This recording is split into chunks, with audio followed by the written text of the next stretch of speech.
Hospital থেকে বেরোতেই তুমুল বৃষ্টি হলো। তারপর কিছুক্ষণের মধ্যে আবার রোদও উঠে গেছে। এখন চলে এসেছি এএসজি আই হসপিটালে ছেলের চোখের চেক আপ করাতে।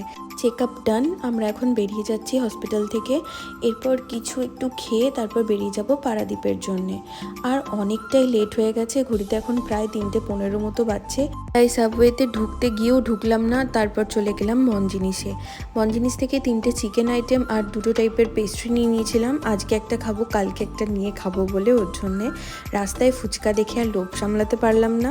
এবার গাড়িতে বসে আরামসে এখন এই চিকেন আইটেমগুলো এনজয় করব, আর তার সাথে খাবো এই ব্লুবেরি পেস্ট্রিটা। এটা দেখেই আমার এত টেম্পটিং লাগছিল, মনে হচ্ছিল সবকটাই খেয়ে নিই।